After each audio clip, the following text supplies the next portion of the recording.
En fin de matinée, les forces militaires du gouvernorat lancent l'attaque contre la fondation. Le couple de fugitifs a quitté les lieux, juste à temps. Le gouverneur et F.S. Patterson n'ont pas cru à la sincérité du message d'Esrim. Ils ont pensé à une ruse employée par les transhumes afin de les faire renoncer à venir les chercher. Ils pensent que, possédant une grande valeur scientifique, ils auront absolument voulu le garder. Le gouverneur a dû outrepasser l'avis négatif du conseil du gouvernorat.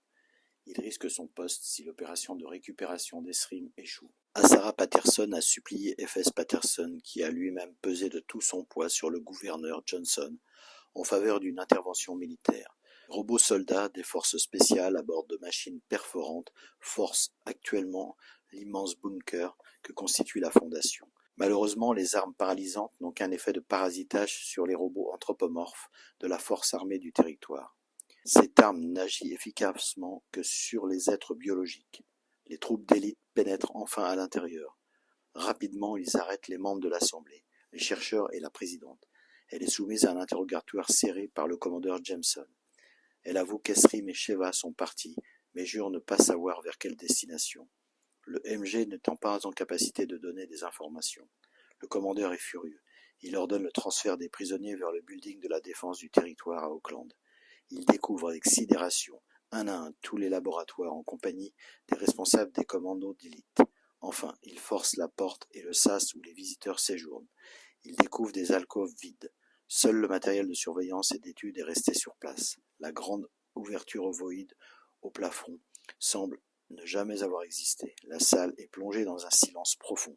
Les visiteurs ont pris soin d'effacer les parties de mémoire les concernant, de ceux qui ont pu les voir ou échanger avec eux.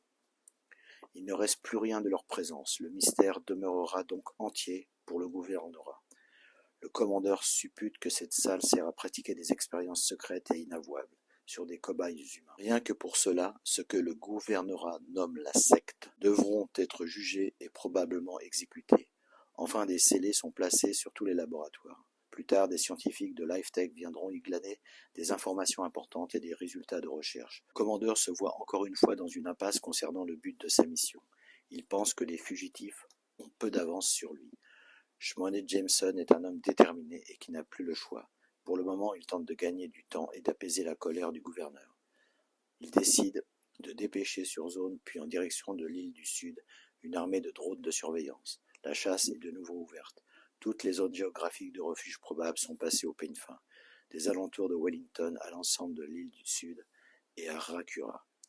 Les recherches ordonnées par le commandeur Jameson pour retrouver le couple de fugitifs s'avèrent toutes des échecs cuisants. Mais les chimères ont bien détecté l'odeur corporelle d'Esrim grâce à son profil génétique à l'intérieur du MG.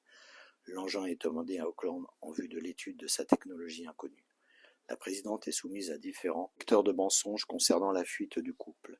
Mais elle n'avoue rien car effectivement elle ne sait rien. En conséquence, le commandeur Jameson est limogé et remplacé.